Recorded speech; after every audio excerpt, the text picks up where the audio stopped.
I'm going to be very quick about this because what we just want to share with you is where we are at with respect to this index that we're developing for the region.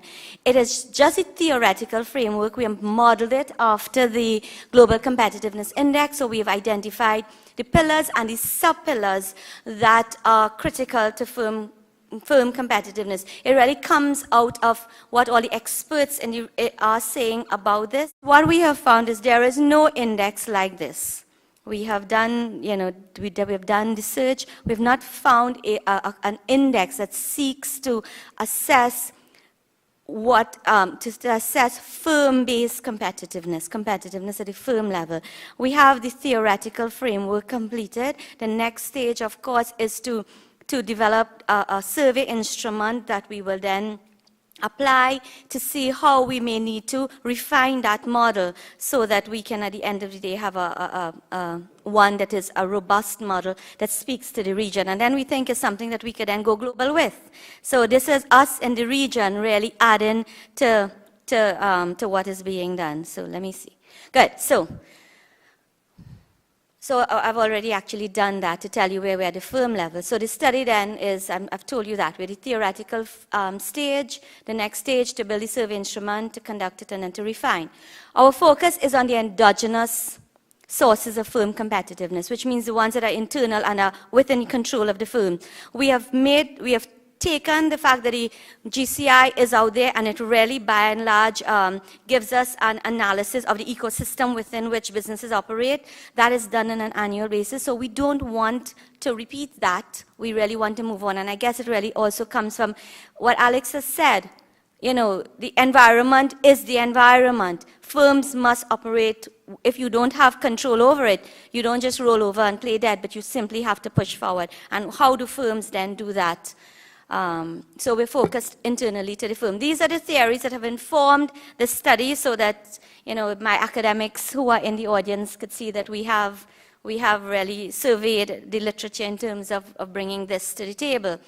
What is firm-level competitiveness? We have a very simple definition. It is about firms satisfying consumer expectations at a profit on a sustained basis. Because if the firms can't continue to survive, then, there's no sustainability. These are some definitions of competitive strategies. I have just two. I'll just read the last one. It's an effectively formulated strategy that marshals, integrates, and allocates the firm's resources, capabilities, and competencies properly aligned with its external environment.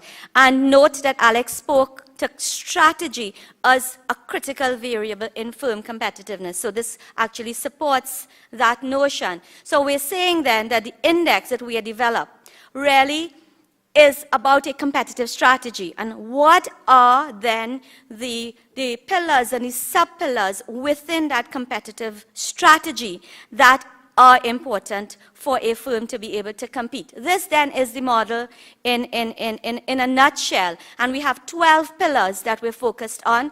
1, market intelligence. 2, cost and productivity competitiveness. Differentiation strategy.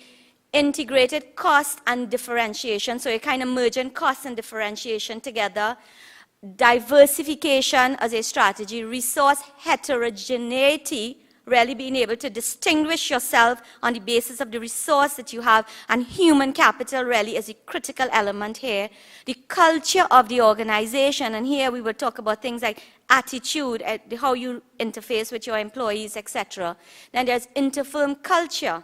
And it really is about the issue of trust between companies that allow them to be able to collaborate, which if I have any people from competition, the issue of, what is it called, that you may be anti-competition, may not like the concept of collaboration because it's anti-market, but the literature says that where firms are in a similar market, having trust between them, particularly in the supply chain, is a critical enabler to competitiveness because it is the trust that exists between two firms, that if I pick up a phone and I call you and say, send me supplies, you will send it to me based on our trust. And I know you will charge me a particular price. I know you won't really gouge my eyes out. So that is the kind of trust.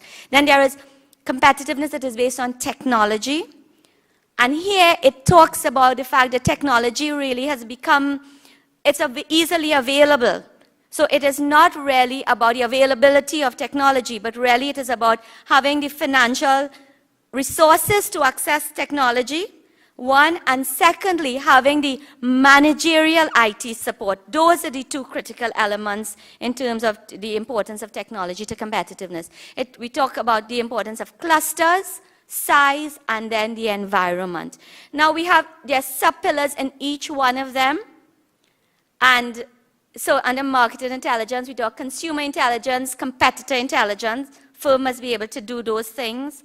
I'm just going to very quickly, differentiation strategy. You can differentiate on the basis of price, scope of activities, suppliers and channels, market segmentation, buyer's value chain. Understanding your buyer's value chain is important to you being able to create your strategy. In terms of integrating now both of them, cost and differentiation in your model. With respect to diversification, we could talk about product diversification, industry diversification, geographic diversification, and international diversification. And this one has to do with the resource issue. And we're saying for resource heterogeneity, for that to provide you with a competitive advantage, the resource has to satisfy these conditions. It has to be